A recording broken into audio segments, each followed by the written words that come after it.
Olá, boa noite. Bem-vindos a mais um resumo do dia, aqui no seu canal Causa Operária TV. Nesta quinta-feira, dia 6 de maio de 2022, estamos começando o nosso programa de número 738 e o destaque não poderia ser outro, infelizmente, senão o massacre do Rio de Janeiro. 25 pessoas mortas em um único bairro, em uma única ação policial, que inclusive descumpre decisão do Supremo Tribunal Federal, proibindo ações desse tipo durante a pandemia. Né? Nós vamos tratar desse dado e, não por acaso, o título faz a comparação com a Colômbia. Primeiro, pela guerra que os governos da direita levam adiante contra o povo, aqui no Brasil e na Colômbia. E segundo, que na Colômbia, ao longo de uma semana de protestos, estão contabilizados 24 mortos. Em uma semana de ação violenta da polícia, do verdadeiro esquadrão da morte, que é a polícia repressiva da Colômbia. E aqui no Brasil, em apenas uma operação, em um bairro, no Jacarezinho, no Rio de Janeiro, 25 pessoas mortas. Bom, nós vamos destacar esse tema e vamos falar também das novas ameaças do Bolsonaro, do calendário estabelecido pela direita para privatizar os Correios, do estudo da Universidade de Washington, que fala que o Brasil já deve ter mais de 600 mil mortos. E o estudo é detalhado porque mostra também as diferenças, a subnotificação em outros países. Né? Você fica por aí, você vai ver isso aí. Bom, vamos falar dos novos capítulos da farsa ou do circo. Circo sem nenhum demérito dos artistas, dos verdadeiros palhaços, daqueles profissionais do riso, né? O circo da CPI.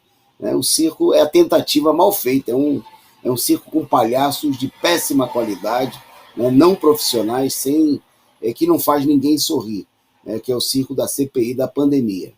Bom, e enquanto eles discursam, nós vamos destacar aqui que as mortes segue a vacinação sem vacina, 10 capitais suspendendo a aplicação da segunda dose, e o Brasil ultrapassou a marca de 15 milhões de pessoas infectadas. Bom, e nós vamos falar também das novas em torno do problema da chamada quebra da patente. Né? Ontem nós falamos aqui das promessas, do discurso do governo norte-americano, e vamos falar como os laboratórios responderam a essa iniciativa, a esse debate sobre quebrar as patentes. Bom, para apresentar e debater com vocês, com a nossa audiência super seleta, né, aqui do chat da Causa Operária TV no YouTube, está conosco essa noite a companheira Andréia Rodrigues. Boa noite, Andréia. Andréia Truz, de onde eu tirei o Rodrigues? Boa noite, Toninho. É para ficar colombiano. Boa noite, Toninho. Boa noite a todas e a todos. Quer dizer, não é uma boa noite, é mais um escândalo dentro desse desgoverno, que, na verdade, né, Toninho, a gente não pode esquecer que vem do golpe. Eu me lembro do governo Temer, Braga Neto, Rio de Janeiro, não é aquela intervenção no Rio de Janeiro, né, tem muita coisa para ser investigada ali, tem muita coisa, e isso aqui pode ser um braço exatamente daquela operação, sei lá, é uma forma de certa... Primeiro, é uma forma, né, do governo Bolsonaro, junto com o governo Cláudio Castro, né, montar ali um esquema, né, como é que vai ser governado o Rio de Janeiro. A gente sabe que o Bolsonaro tem controle no Rio, né, ampliou esse controle agora com o Cláudio Castro, ampliou esse controle com a privatização ali da SEDAI, quer dizer, ampliou toda uma relação ali de controle, e pode usar o Rio de Janeiro como uma escala, né, para se manter no governo, vai saber de que situação, em que situação. Agora, o ponto essa operação ela ocorre né, nesse momento, em meio a uma pandemia, num momento que a gente já sabe que o STF já tinha tirado essa relação absurda de você agir, né, nos hospitais mesmo, tem vídeo, eu recebi vários vídeos, um deles no hospital não, numa estação de trem, de metrô, Toninho, absurdo, né, as pessoas morrendo de medo, assustadas, aquilo ali é extremamente aglomerado e uma operação que leva a quê? Né? Porque não tem inteligência ali, acho que efetivamente, e aí o que é pior, né? Cria-se uma falsa ideia, né, de que era a polícia combatendo o crime contra traficantes, supostos traficantes, quer dizer, você não resolve um problema estrutural, né? Mas a gente vai conversar isso, né, durante o programa. O que é revoltante é que é a carne mais barata, de novo, né, do mercado, né, Brasil, né, que está sendo massacrada, ou pela Covid, ou pela violência de Estado. Ok. Mandando, antes da gente passar aí diretamente a nossa pauta, mandar aquela saudação. A produção está invertendo a imagem. Quando eu falo, ele coloca a Andréia. Quando a Andréia fala, me coloca. Vamos chegar a um. Mandar o nosso salve para os companheiros que estão já por aqui. Muita gente, né, chegando junto aqui no nosso canal no YouTube e pedindo a vocês que já estão acompanhando ao vivo a transmissão que compartilhem adoidado. Mande aí o nosso link para os seus amigos, para os grupos no Facebook, no WhatsApp, no Telegram, no Twitter. Espalhe para todo mundo que começou o resumo do dia, né, para o pessoal sair da frente da telinha para não ouvir as mentiras do Jornal da Rede Esgoto e dos outros canais que mentem, né, e que procuram manipular as informações contra o povo trabalhador. Então, boa noite aí para o Osni Castro, para Eni Lopes, para o companheiro Lino Alves, lá do Ceará, a companheira Carla Silva, mandando aqui o seu salve, o companheiro Bruno do Espírito Santo, saudando aqui também o Fabiano Proletário, a Carla que já mandou aí o seu brinde aí para mim e para a Andréia, muito obrigado pela contribuição aqui com o nosso canal, e a gente retribui aí a saudação ao Luiz Preza, o ao vivo, o ao vivo chegando e chamando o pessoal a dar o like aí, a curtir o nosso programa, o nosso canal, a companheira Cecília Maria, lá de Brasília, a Maria Aquino, a companheira Ana Matos, a Kathleen, Luiz Bergosa, Blackin Belchior, a companheira Clenils aqui do ABC Paulista, o Jazão Guaranese e muita gente por aqui. Em nome desses que eu falei, eu saúdo a todo mundo, o pessoal que está chegando por aqui com a gente, o Francisco Cassiano, o Marcelo Ferreira e a todos vocês, também a vocês que nos acompanham em outros horários, né? Na reapresentação. Muito obrigado aí pela sua participação. Bom, e então vamos para a pauta. Vamos deixar de nhenhenhen, de conversa introdutória. Bom, antes da gente entrar no tema central do programa, nós vamos falar aí do massacre no Rio de Janeiro.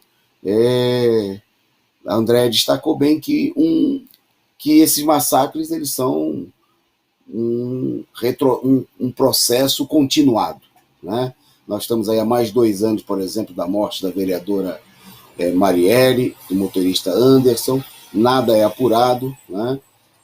O número de mortos hoje repete outros massacres, e essa política é uma política estimulada pela presença no governo, no Palácio Central, Palácio do Planalto, de um governo fascista, inimigo do povo. E o Bolsonaro hoje, né, voltou a ameaçar, inclusive com a não realização de eleições em 2022. Né? Ele que já ontem nós destacamos aqui, havia ameaçado aí com um decreto, né, ameaçou todo mundo, ameaçou o STF, ameaçou governadores, prefeitos, ameaçou o povo brasileiro, né, procurando se amparar na demonstração de prestígio que ele ainda tem entre uma parcela cada vez menor da população, mas feita no último dia 1º de maio, quando a esquerda correu das ruas e entregou as ruas para a direita. Né? Assim fica fácil. Quando o outro time não entra em campo, né, fica fácil você ganhar até de goleada. É só colocar a bola lá, né, sem defesa adversária, sem ataque adversário. O Bolsonaro contratou, inclusive, manifestantes, como foi largamente denunciado na internet, e amparado nessa situação. E no momento que ele está aí profundamente pressionado, hoje tem a imagem aí dele da live, né, que ele realiza às quintas-feiras, e ele usou de novo a live, que a produção vai colocar a imagem aí para gente, para fazer novas ameaças, né? A frase principal mais destacada do besterol de hoje, ele diz o seguinte, que o Brasil é a única republiqueta do mundo, é a nossa, que aceita essa porcaria de voto eletrônico. Isso tem que ser mudado. Digo mais, se o parlamento brasileiro aprovar e promulgar, vai ter voto impresso 2022 e ponto final. Não vou nem falar mais nada, porque se não tiver voto impresso, é sinal de que não vai haver eleição. Acho que o recado está dado. Bom, queria destacar que nós somos defensores número 1 de que haja algum tipo de controle, que a população possa controlar, que possa haver recontagem, que possa haver mecanismos claros, né, e acessíveis à população de conferência do voto. Né? Nós temos que lembrar que nos últimos anos isso aí foi tudo eliminado e as eleições se tornaram cada vez mais suspeitas. Né? Você não tem nem mais, no começo do uso das urnas eletrônicas, você tinha aquele controle no final, a zerésima, né? Acho que era esse o nome, que era pendurado em cada local de votação, e nos últimos anos o mecanismo de controle, inclusive com o uso de empresas privadas que realizam esse processo, né, empresas que não são isentas, obviamente, nas eleições, em que muitos casos são denunciadas por serem ligados a certos partidos, né, e aí você vê milagres que, inclusive, nas últimas eleições favoreceram diretamente a elementos ligados ao bolsonarismo. Veja-se o caso nós já falamos aqui várias vezes, não é só porque ele morreu, né, o senador Major Olímpio, que teve 2% dos votos para a Prefeitura de São Paulo, e na eleição seguinte teve 9 milhões de votos. Desbancou, foi o senador mais votado do mundo. Né? Obviamente que as manipulações, as fraudes, teve deputada aí que alegou gastar R$ 45.000 nas eleições e teve mais de 1 milhão de votos. Né? Obviamente que o sistema eleitoral brasileiro não merece nenhuma confiabilidade. Né? Não porque o Bolsonaro esteja falando, porque se tem alguém que foi beneficiado pela fraude, né, ele é o elemento mais beneficiado do mundo. Né? Foi beneficiado a começar pelo fato de que tiraram das eleições o candidato que ia ganhar as eleições, foi mantido na prisão para que ele, né, na ausência de outro candidato da direita que tivesse algum apoio popular, acabasse virando presidente da República do Brasil. Mas, obviamente, que as declarações do Bolsonaro, na medida em que ele se vê pressionado aí não por uma política efetiva da direita de derrubá-lo ou coisa assim, mas de exercer uma pressão maior, uma disputa eleitoral que tende a ser muito acirrada. Né? A direita, aí, a gente está vendo aí o palanque da CPI, nós vamos falar disso daqui a pouco. O Bolsonaro vai aumentando aí o tom das ameaças, e a gente não deve entender as ameaças simplesmente como frases, né, de um maluco, como a esquerda procurou dizer alguns anos atrás que era assim as ameaças de um golpe no país, e a gente viu onde a gente acabou. Né?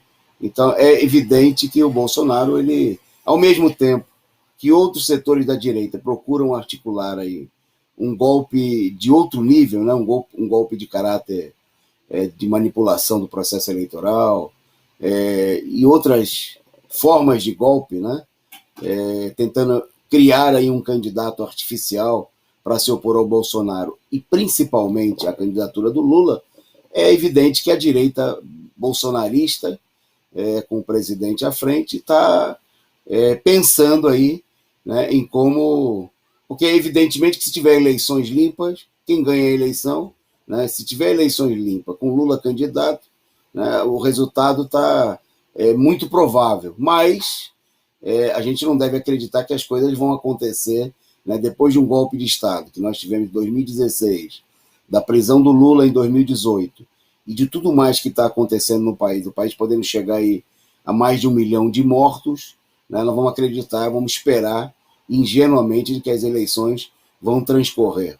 Então, é evidente que o Bolsonaro vai criando aí motivos, né, vai criando pretextos, vai fazendo discurso, né, para justificar, né, uma possível, se ele vai ter força para fazer, se vai acontecer ou não, se vai ser possível. Obviamente tudo depende do processo da luta de classes, mas para criar condições, criar motivos, discurso, né, para uma ação golpista. E enquanto isso, né, enquanto o desejado por ele golpe não vem, ele vai entregando o país, destruindo tudo, né? E aí tem mais uma promessa de entrega. Ele já entregou refinaria a preço de banana, ofereceu concessão de portos por R$ 1, né, no leilão. O preço fixado chegou a ser de R$ 1, por isso que eles falam que houve um ágio tão maravilhoso, né, porque pagaram bem mais do que R$ 1, porque valia milhares de vezes mais, né?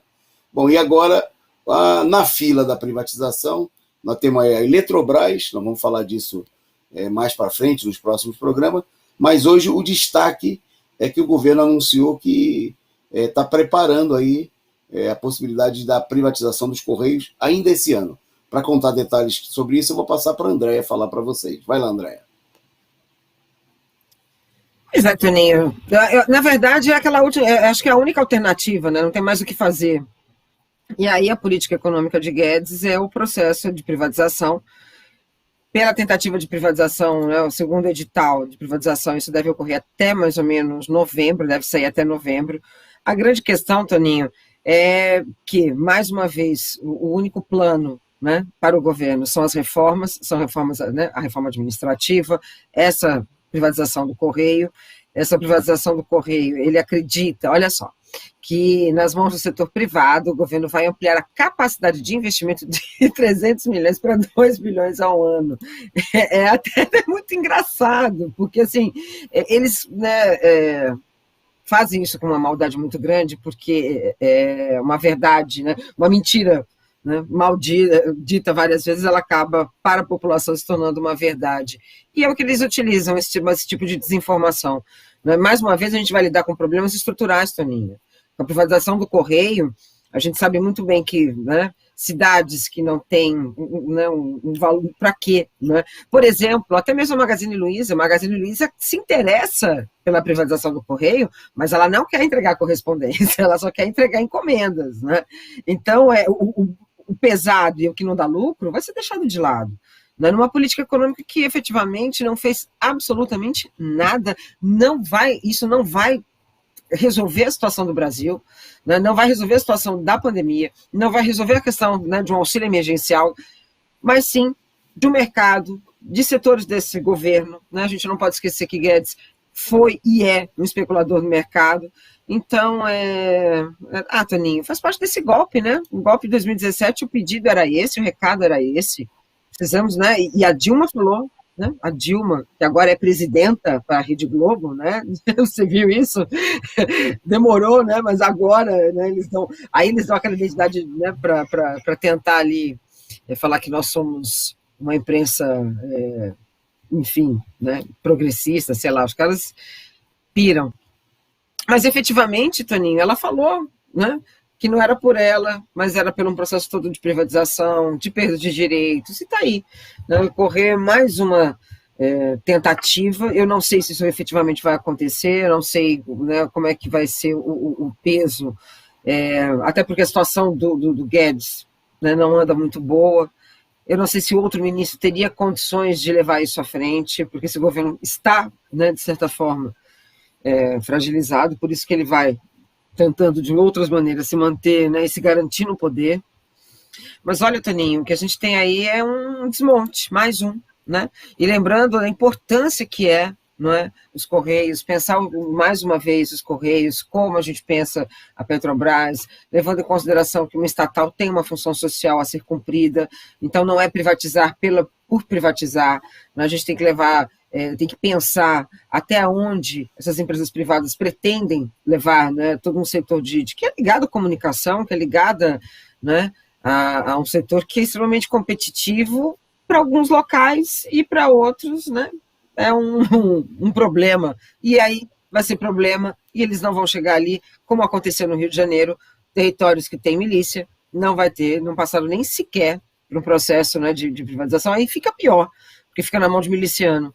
Aqui, a estrutura provavelmente, Toninho, vai ser vai cair na mão de setor privado e né, de um setor privado, mais uma vez, golpista, que vai continuar ampliando uma lógica de poder econômico que pautou esse golpe, que pautou a perda do poder da Dilma em 2017 e daqui, e de lá em diante, né, de lá para cá, é só esse pesadelo que a gente vive. É isso aí. Para impedir essa barbaridade, né? A entrega da empresa aí que a André destacou, a empresa presente em todo o país, né? A única empresa pública, uma empresa estratégica, é preciso uma mobilização não só da combativa categoria dos trabalhadores dos Correios, né, mas de todo o povo brasileiro. Eu estava lendo hoje uma matéria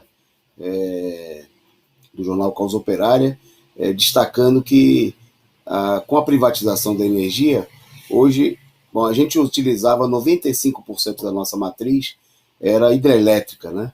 Hoje, como não tem investimentos, porque o serviço de energia para retirar energia hidrelétrica, que é mais saudável, que é ecologicamente correto, é mais barato e tudo mais, mas requer pesados investimentos, coisas que, obviamente, os privatizadores não querem fazer.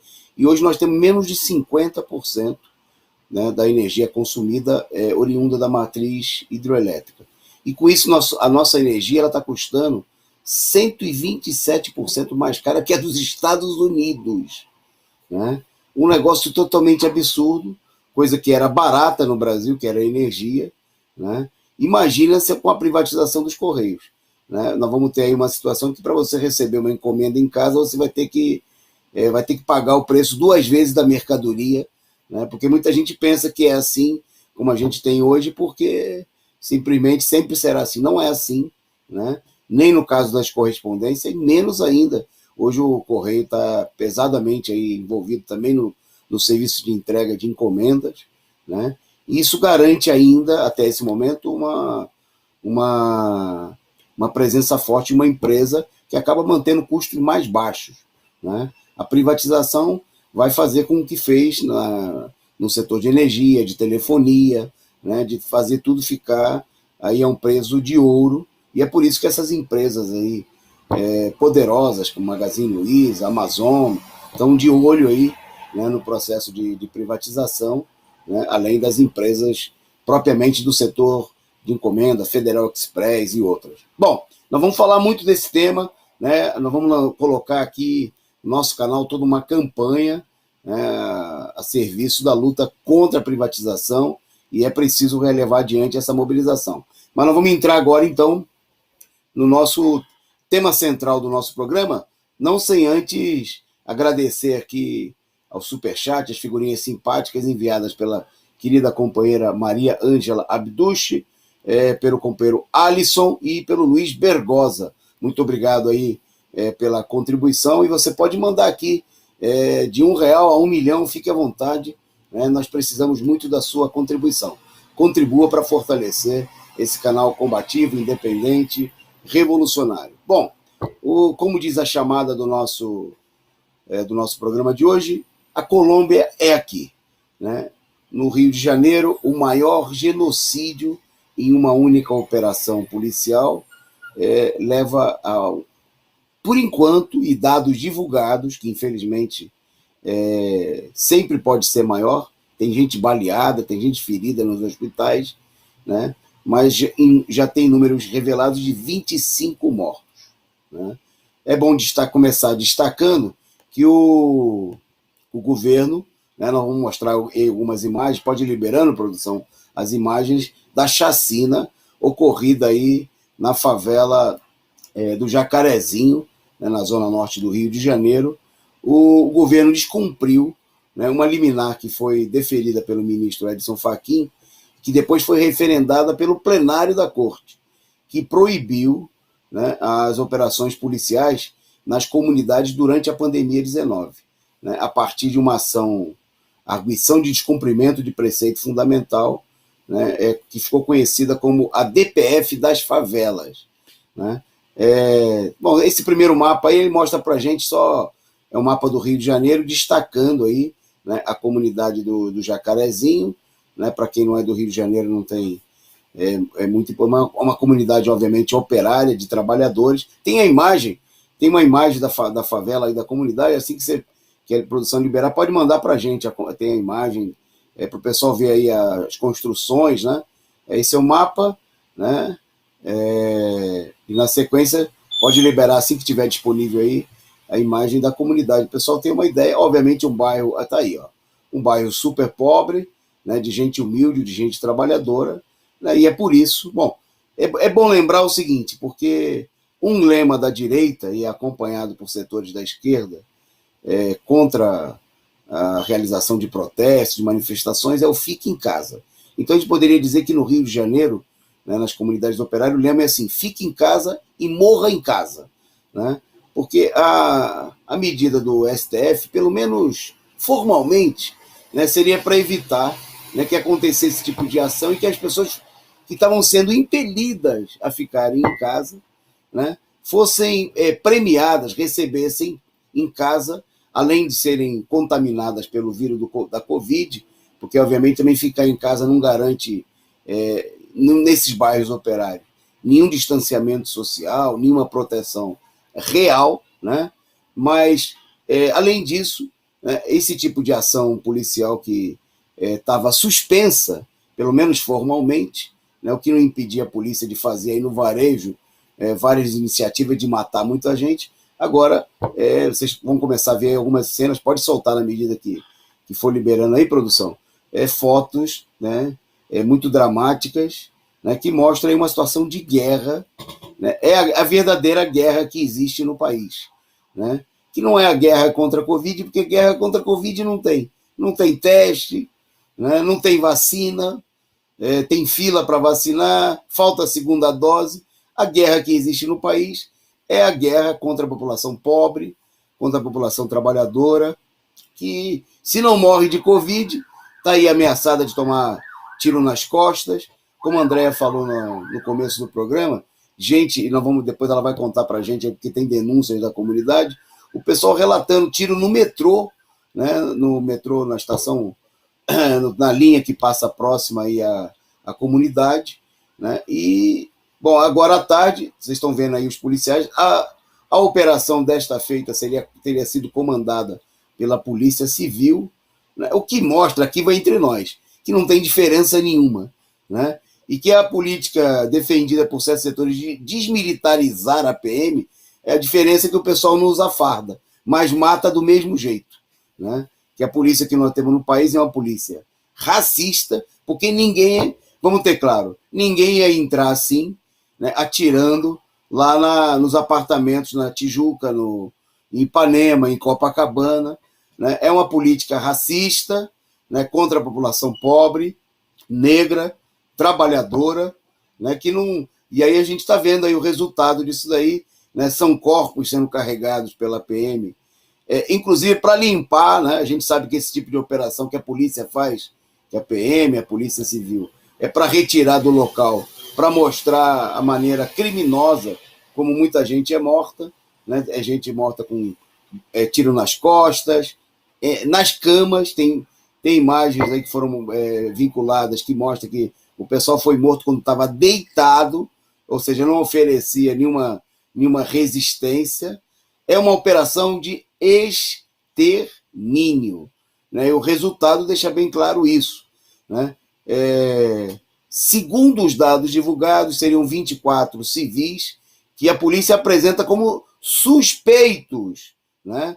E aí a gente vê o desespero dos familiares, né, buscando nos hospitais informação, porque os corpos são retirados dos locais, se não está morto, a polícia mata no caminho, né, que vão ser, em muitos casos, é isso que acontece, né, e você tem aí o desespero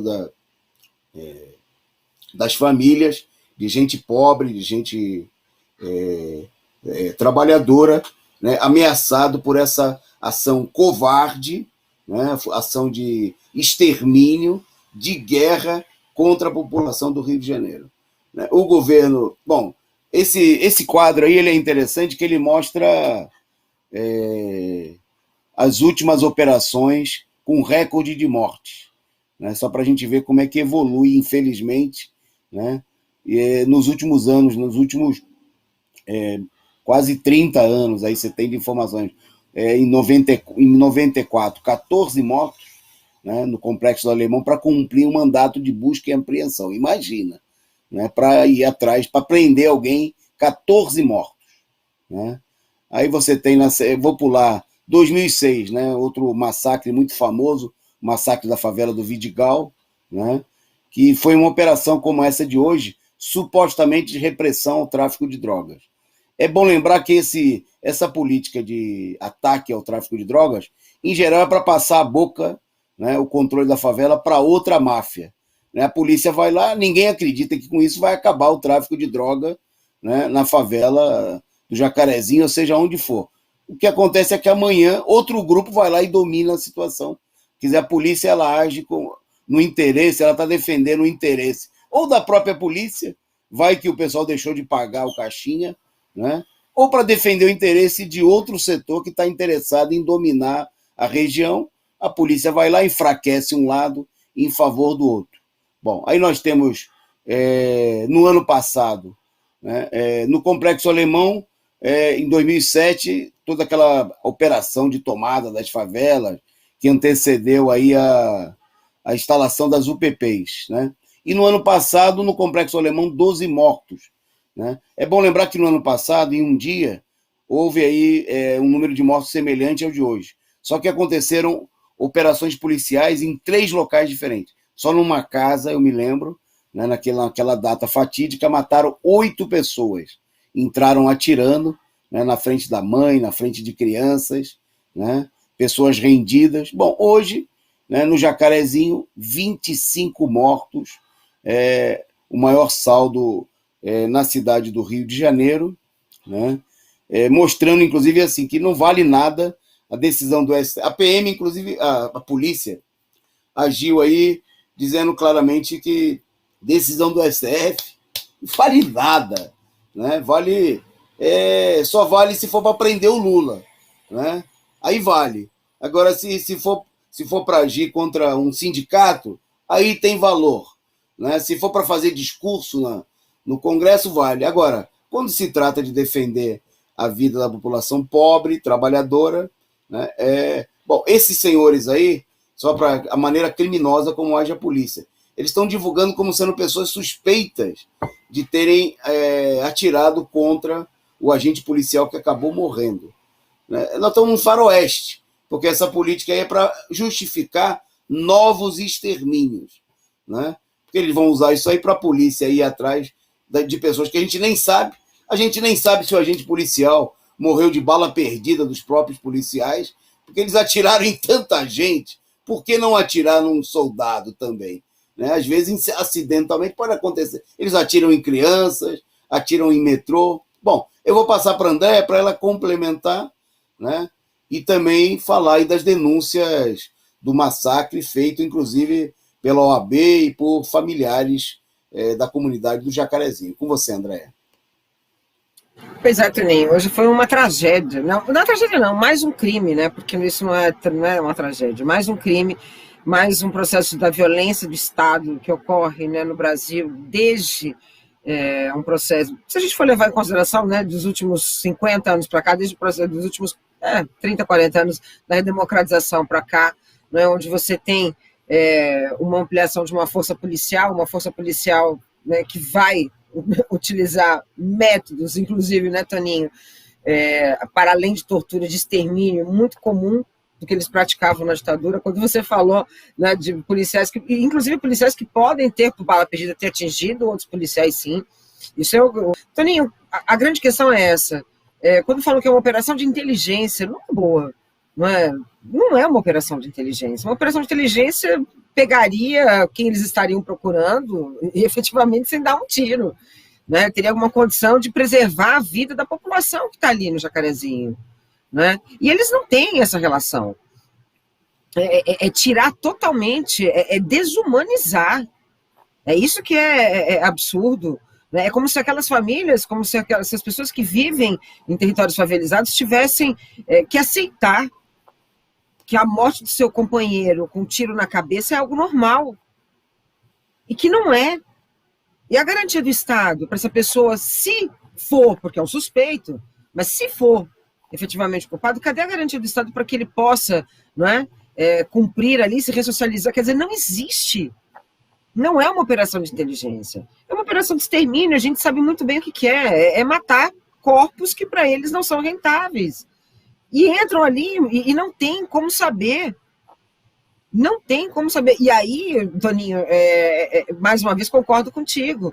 Né? Agora, a gente sabe muito bem que eles sabem quem é que paga a mesada e quem não paga. Então, isso também é algo que tem que ser pensado, né? Dentro da percepção do Estado. O próprio Cidade de Deus denuncia isso. É uma prática que ela não é uma prática do cinema. Não é? Infelizmente, não é. Né? É uma prática que muitos milicianos, inclusive, né, praticam cotidianamente. Então, Toninho, é um massacre, o que os familiares dos moradores falam é um absurdo. Né? O que eu recebi de informação também é assustador, e é execução. É execução, Toninho. Você não vê tiro de quem está... Né, não é um tiro, não é um morreu em combate. Não, é muito parecido com a rota. Né? Tem pontos específicos. Você, né, quem é aqui de São Paulo sabe muito bem como que a rota agia. Né? Todos eram pegos em confronto, né? Efetivo, só que, no entanto, todos tinham tiro de execução. Né? Então, olha, Toninho, não adianta a gente dizer que agora tudo bem, né? Agora os moradores falam, né, que teve muito sangue, fala que vai ter a promotoria por parte, né, do Ministério Público, vai haver um tipo de investigação, mas recorrente isso vai voltar a acontecer, porque não adianta. Né? E aí no Rio de Janeiro, para piorar, virou uma política de Estado. Né? Esse tipo de crime hoje virou uma política de Estado. Witzel normalizou lá atrás com um tiro na cabecinha.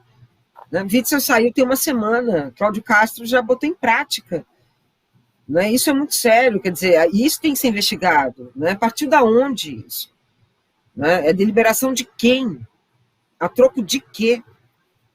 Né? Em meio a uma pandemia, é maltratar demais, Toninho. É maltratar demais boa parte da população brasileira que não tem acesso ao básico. Né? Não tem acesso ao básico. E está ali para morrer de tiro, bala ou susto. Não é tiro, não é como que era tiro, porque né, morre, está aí para morrer. Ou vai morrer trabalhando, ou vai morrer com tiro, ou vai morrer perseguido pela polícia. A maioria não quer abrir a boca e não vai abrir a boca mesmo. Né? Os relatos são absurdos, Toninho. São dezenas de corpos espalhados na rua. O que eu vi é punk. Né? O que a gente tem de relato é muito punk, é muito sangue, é muito feio. Né? É uma ação criminosa do Estado.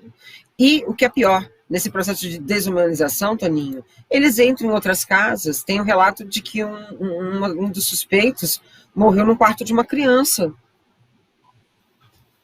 E aí, tudo bem, né? Porque pode, porque é casa de pobre e está num território, né, onde a presença do Estado ali só se faz presente exatamente para isso, ali você pode invadir, né, não tem direito a nada, eles estavam pegando celulares dos moradores para investigar se eles estavam passando informação. Né? Então não é uma operação de inteligência. E aí que é o mais grave, sabe, Toninho? Será que é uma forma de medir força com o STF? Né, com uma determinação do Barroso? Né, há um peso ali, uma demanda também por parte do governo Bolsonaro tentando contrapor o STF, colocando o STF como algo que pode ser, né, desrespeitado e efetivamente, não é que não tenha dado motivo para isso, mas assim, utilizar elementos para provocar esse tipo de situação. Aí, enfim, olha, Toninho, e aí o que me assusta é o que tem por trás, né? Quem esse, né, o governo, quem ele apoia, né? O Cláudio Castro tem o apoio de quem? Historicamente, esse apoio é vinculado a quem? Né? A milicianos. A gente não sabe até onde eles estão ali incorporados dentro da polícia. Né? Se a gente vai investigar Adriano, Queiroz, etc., a gente vai entender todo um processo extremamente absurdo. E é isso. Né? Muita gente morta, muito sangue, Toninho, e muito sangue na parte superior, entendeu? Do corpo. Muito tiro na cabeça. E o que é pior, né? Como o Witzel falava, De qualquer maneira, Toninho, essa operação chamada de Exceptis, ela foi realizada. A ideia era prender criminosos que foram identificados em investigações e que estariam recrutando crianças e adolescentes para o mundo do crime. Toninho, é uma operação que pensou nessas crianças, se elas poderiam efetivamente também morrer nesse tipo de operação? Não é? Então, olha, é muita arbitrariedade. Enfim, por fim, nós temos a Secretaria Estadual da Polícia Civil, que realizou, né, uma coletiva, apresentou um balanço final, falou que foram 200 agentes da Polícia Civil, Toninho, que participaram dessa operação. Os policiais militares também apoiaram, impedindo fuga dos criminosos, né, pelas linhas férreas. Aí você teve também, né, um pânico, né, nas estações de trem e metrô.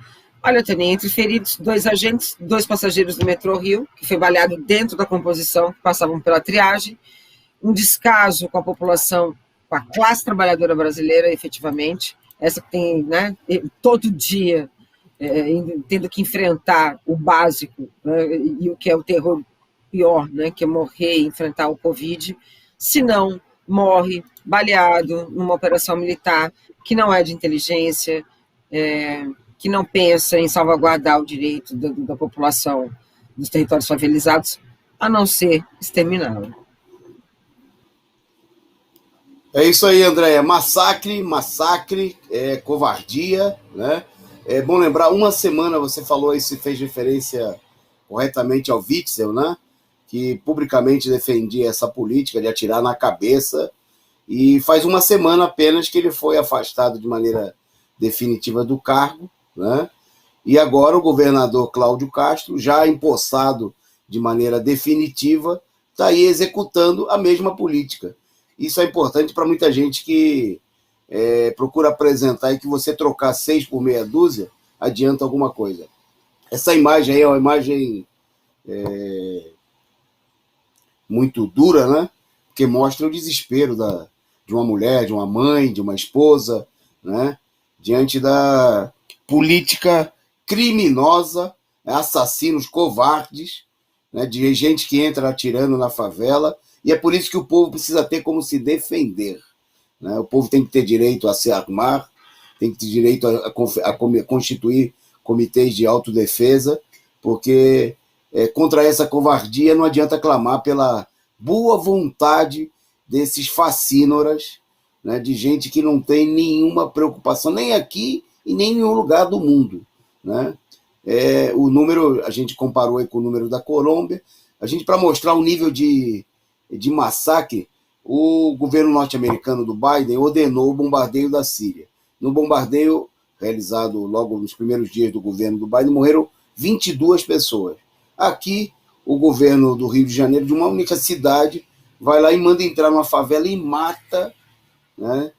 Foram 9 horas de terror, começaram às 6 horas da manhã, as pessoas estavam saindo para o trabalho, né, já com tiroteio. Tem outra imagem aí mostrando na casa, né, o sangue derramado aí, das pessoas. O pessoal invadiu as casas.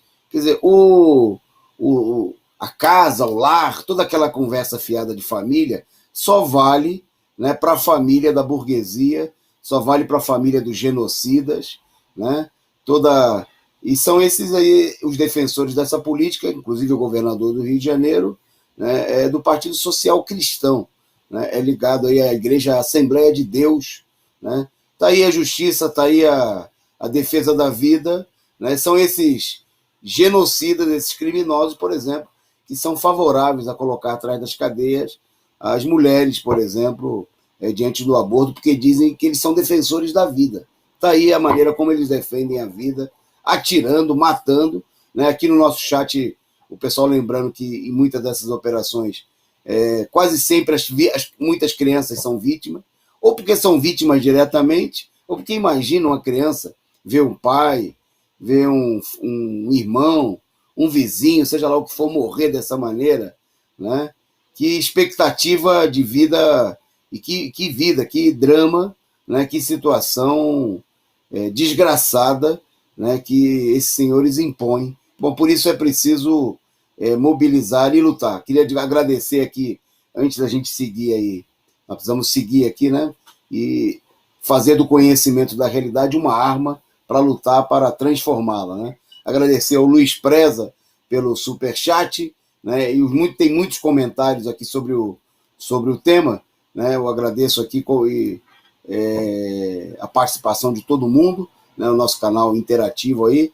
Você mande aí, se você quiser mandar o seu comentário, superchat, nós vamos divulgar aqui também, mas nós vamos seguindo na pauta, e justamente aproveitando aí essa situação para falar rapidamente, está completando uma semana os protestos na Colômbia, né?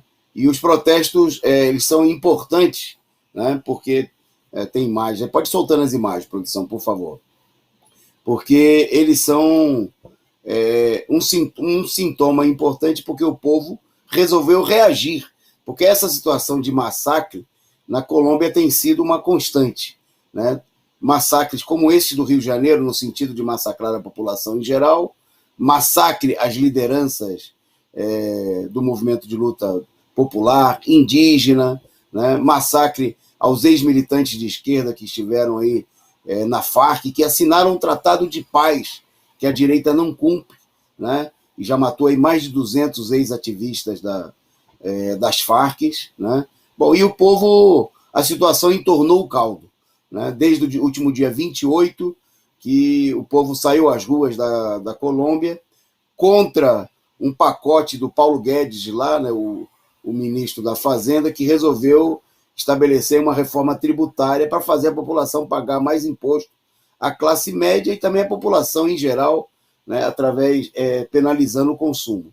Bom, uma coisa importante, né, que os protestos que começaram aí às vésperas do 1º de maio, eles quebraram a paralisia, inclusive das direções sindicais, da turma do fique em casa, não faça nada, não proteste, só faça live, né, só reclame pela internet, não pode protestar na pandemia. E a gente está vendo aí o resultado dessa situação. Quando o pobre não morre de Covid, ele é ameaçado de morrer de fome, morre por bala da polícia, morre numa situação de miséria provocada pelo desemprego. E o povo da Colômbia, onde já tem mais de 80 mil mortos nesse momento, né, pela Covid, o desemprego disparou, né, ultrapassa a casa dos 20%, em números oficiais é de 17%, mas isso nem de longe corresponde à realidade. O povo encheu a paciência e resolveu ir para as ruas. E a repressão, que já levou à morte de 24 pessoas, ao invés de arrefecer, de conter a mobilização, só fez aumentar a revolta, né?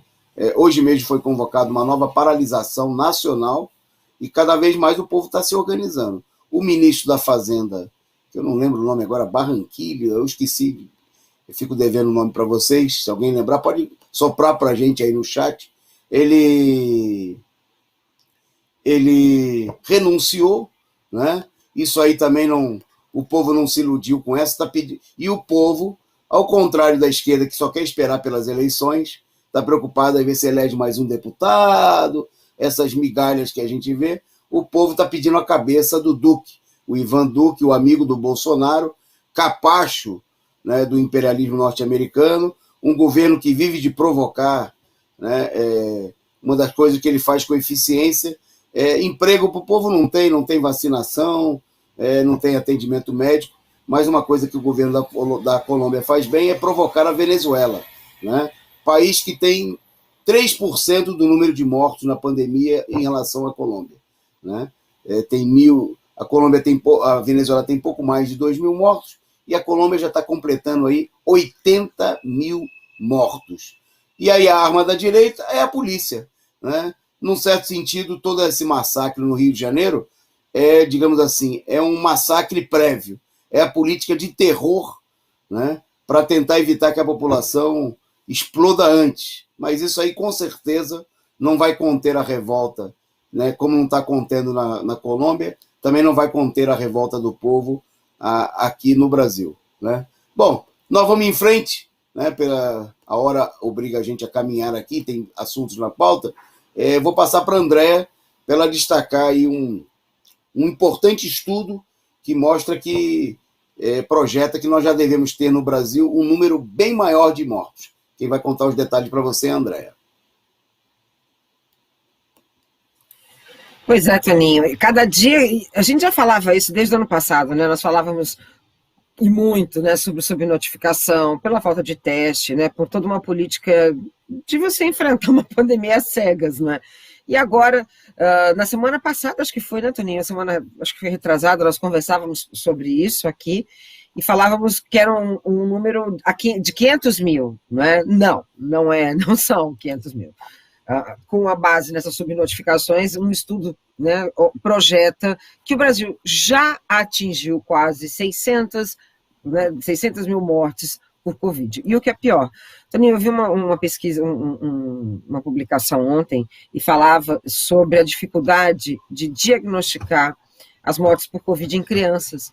Então, não é, tem mais esses problemas. Então, é muito importante a gente ter uma compreensão mais próxima desses números, até porque a gente não tem testagem. Bom, o que nós temos? O Brasil atingiu, então, segundo essa pesquisa, 595,9 mil mortes, 900 mil mortes, quer dizer, quase 596 mil mortes por coronavírus, portanto, 46% a mais que as estatísticas oficiais.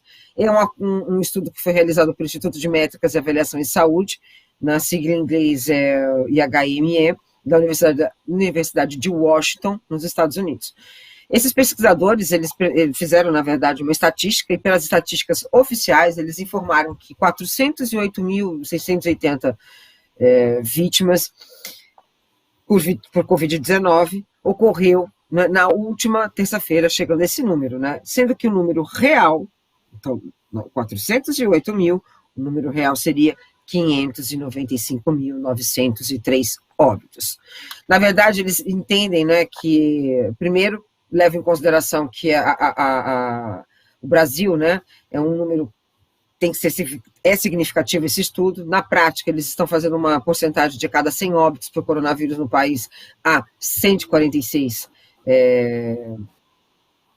pessoas. Segundo essa análise, o coronavírus causou 6,9 milhões de mortes durante a pandemia, mais que o dobro reportado pelas estatísticas oficiais dos países. Então, eles levaram em consideração as estatísticas, o número, não é, efetivo dessas mortes, e a partir dali, claro que levando em consideração no Brasil essa falta de testagem também, por não ter testes suficientes, não havia como restringir, né, como rastrear, na verdade, esses números de mortes. No entanto, parte dessa subnotificação ocorre também, né, pela sobrecarga do sistema de saúde. Enfim, Toninho, o que é pior é que até setembro a previsão é que o total de vítimas do coronavírus chegue a 9,4 milhões no mundo. Esse número significa que a gente tem que levar em consideração que o Brasil, né, continua com um representante desses altos números. Os Estados Unidos, né, já está ali, né, caindo, mas ainda tem ali o Brasil, inclusive, deixa de sair de ser o segundo, que era atrás dos Estados Unidos, e se torna o quarto, né? Mas temos a Índia, temos o México, situação que pode piorar, né, Toninho? Olha só, eu acho que o ponto central é a gente pensar, né, nessa falta de uma política de vacinação, de testagem, nessa falta de política. E quando houve, né, Toninho? Vamos combinar, a política de testagem que fizeram no município de São Paulo com os professores, você viu as fotos, os professores no município. Vamos fazer uma política. Gente, os professores em fila, não é? Numa situação que. Então, quando tem também, né, levam a uma situação de perigo, né? Mas eu acho que é importante nesse estudo, Toninho, a gente perceber o quanto há uma subnotificação, né? O Brasil deixaria de ser o 13º e passaria, né, um dos maiores países nessa, né, indicador, né, de um processo pandêmico. Não recebemos ajuda, né? Não, o olhar com relação, por exemplo, à quebra de patente, vacina, agora que começa a falar, a gente não sabe em que circunstância vai ocorrer, já se fala em não ter vacina, né? A gente que passou pelo primeiro processo de vacinação, que o Dória garantiu, né, Toninho, para os professores como algo ali, né? quase que certo. A gente não sabe se vai tomar uma segunda dose dentro de um processo completamente injusto, né, nos colocando ali para vacinar, sendo que tinham outras categorias que necessitavam dessa vacinação. A testagem, quando é feita de uma maneira também, né, incoerente ou incompetente. Então, é uma fábrica para disseminar o vírus, é uma fábrica para a gente ter muitos mais mortes. Então, nós estamos já em torno, né, porque entre 408 para 595, quase 596 mil mortes, é uma defasagem tremenda nessa contagem, né, Toninho? Passo para você. Ok. Antes da gente seguir, agradecer ao nosso companheiro Jesus Era Humano pela sua contribuição aqui com o nosso programa, o nosso canal. O companheiro Luiz Bergosa, que mandou um superchat e comentou em relação à situação lá do Jacarezinho. Parece uma operação Jacarta feita na Indonésia em 1965, onde mataram milhares de pessoas. A política... A Cecília Maria comentando sobre a situação na Colômbia, né, destacando que hoje houve um protesto muito importante em Brasília, em frente à Embaixada da Colômbia. Se tiver imagem, amanhã nós vamos repercutir aqui nos nossos programas, com certeza. Obrigado aí, companheira Cecília, pela contribuição. Bom, destacando agora rapidamente a CPI, a farsa da CPI. Né? Hoje... no picadeiro da CPI, né, que está comandado aí por esses políticos, pode soltar nas imagens, produção, né, pelos 18 senadores, aí tudo figura. É importante o seguinte: a CPI é um palco para figuras, estrelas decadentes, né?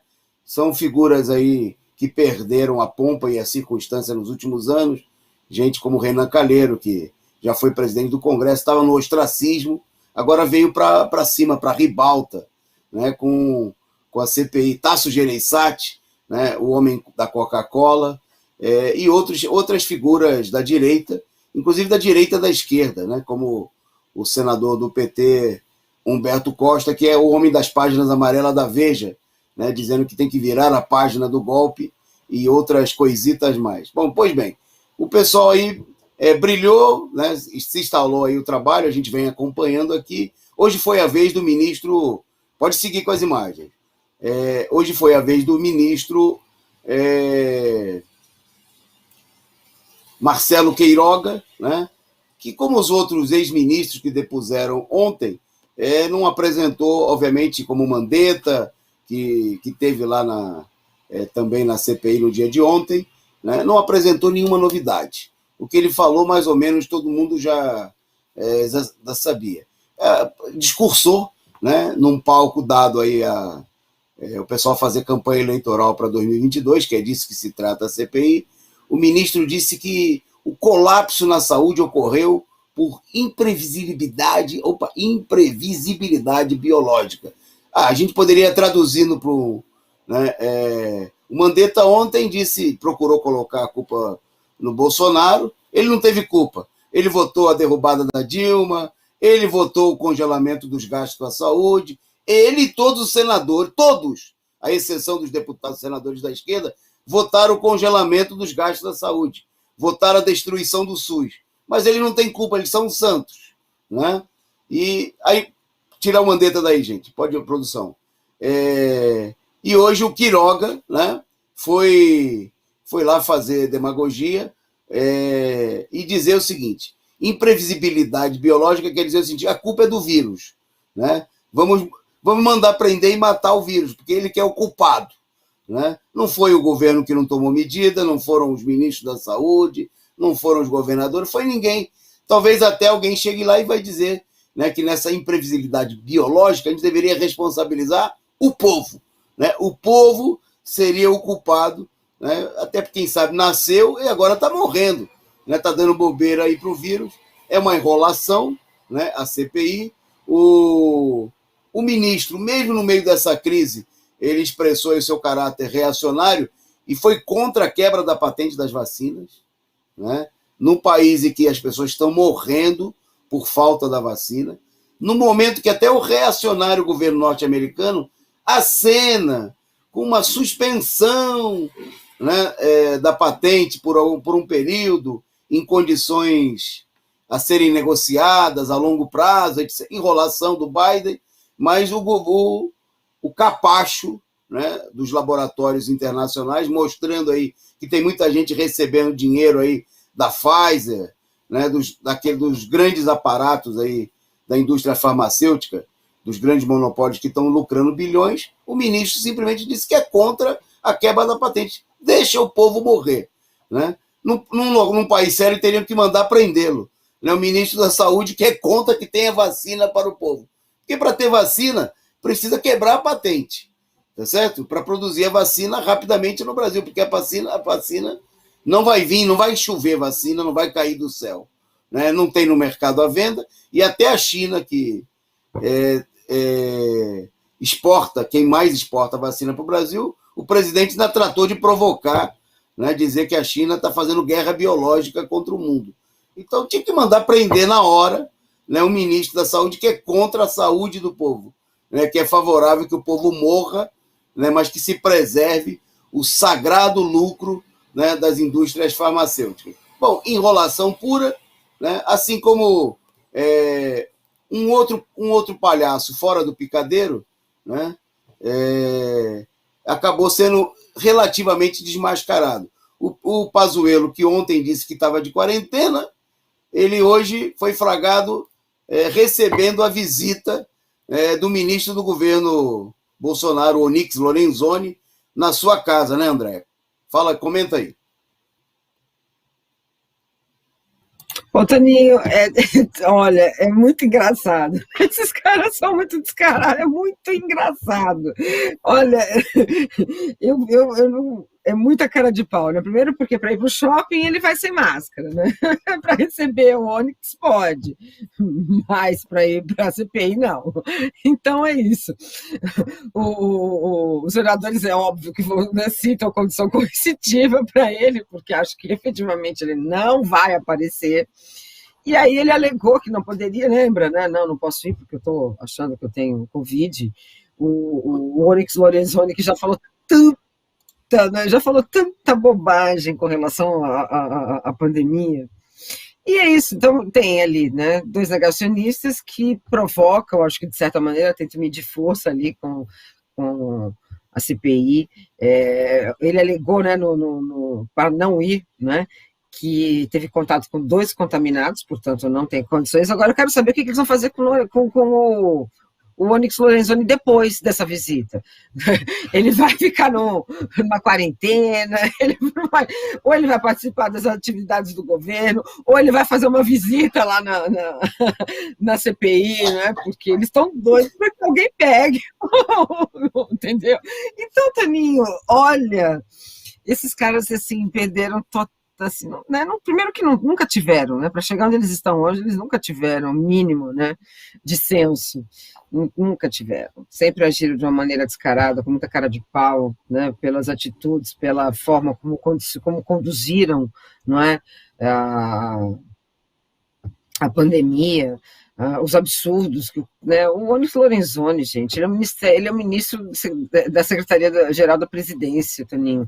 Ele já falou que quem transmite coronavírus não adianta fazer isolamento social, porque se o teu cachorro tiver, você pega, se o teu passarinho tiver, olha, entendeu? Então é isso que a gente tem, entendeu? Sem contar que o cara, né? E aí vai fazer uma visita para o Pazuello, olha.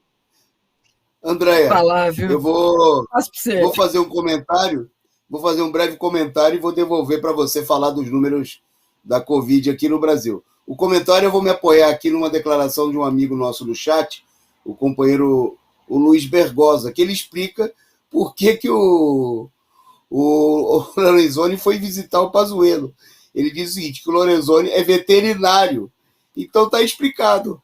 O gorila do Pazuello disse que está doente, né? E o veterinário foi visitá-lo, né? Deve ter examinado a patinha do animal que ficou à frente do Ministério da Saúde e deixou o povo morrer.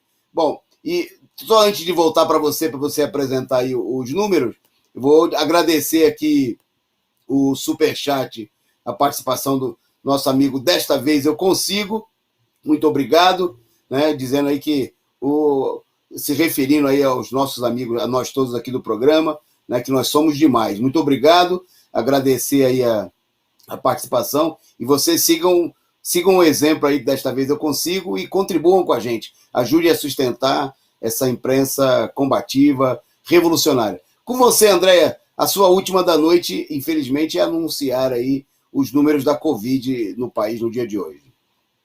Pois é, né, no país que eles abrem. Hoje o Queiroga falou, você viu? Ele falou assim: olha, eu acho, né? Eu penso que a segunda onda, que parece que deu uma estabilizada na segunda onda. Toninho, a gente está com mais de 3 mil mortes diárias, e ele vem falar que estabilizou, né? Estabiliza sempre para cima. Né? Para piorar a situação, o Brasil supera 15 milhões de casos de Covid e 416 mil mortes. Nas últimas 24 horas, nós tivemos 2.550 óbitos pela doença e 73.380 novas infecções, de acordo com os dados da CONAS. Esse número subnotificado, né, Toninho? Uma porcentagem em torno de uns 40 e poucos por cento, 46%. Então, a gente pode ver, né, que esse número ainda pode ser muito maior.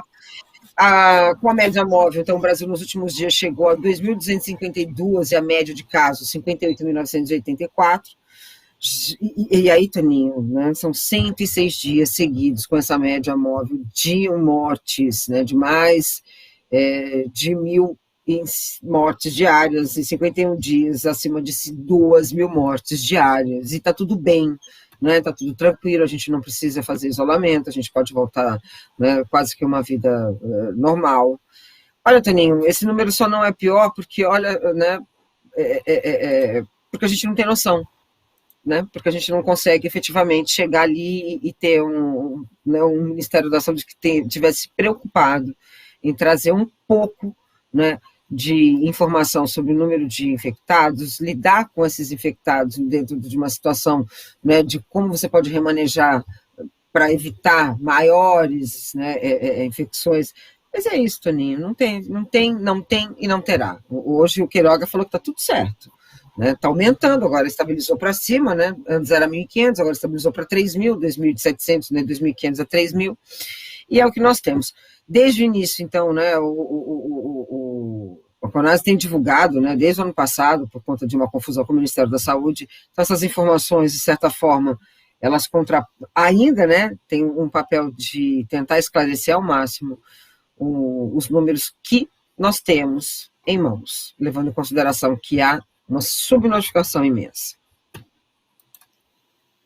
Ok, Andréia. Bom, para encerrar por aqui o programa, está chegando o nosso minuto final, eu só destacar que depois das declarações sobre uma possível suspensão da patente a longo prazo, como disse a representante comercial dos Estados Unidos na OMC, Organização Mundial do Comércio, hoje novos governos se pronunciaram a favor do tema, inclusive governos da direita, como a França, o Macron se dizendo disposto e a União Europeia dizendo que pode discutir a medida. Bom, os laboratórios protestaram, mas na realidade o que tem por aí é todo um processo de enrolação, né, para acelerar a fabricação. Tem gente falando de estabelecer mecanismos de acordo que obviamente preservassem os lucros e os interesses desses grandes monopólios. Bom, e o último destaque, né, desse mesmo tema da vacina é que a Sputnik V, vetada no Brasil, obviamente por interesses políticos e comerciais, muito claro, né? Veja que vetaram a Sputnik V no mesmo momento que fecharam aí os contratos com a vacina mais cara do mundo, né? A Pfizer anunciaram contratos de 200 milhões de doses, né, com a Pfizer, que é a vacina mais cara, que precisa ser mantida aí a 70 graus abaixo de zero. O que vai ter de vacina estragando aqui no Brasil, já estraga, né, nas condições atuais. Imagina dessa nova vacina, né? Bom, mas a Sputnik V anunciou aí uma nova versão da vacina, né, em dose única, com mais de 80% de eficácia, né? E está aí, é esse tipo de produto que o governo brasileiro está vetando para favorecer os grandes tubarões, né? Porque os grandes monopólios, acima de tudo, né, e o povo abaixo de todos. Né? Então, nós vamos ficando por aqui, agradecendo aí a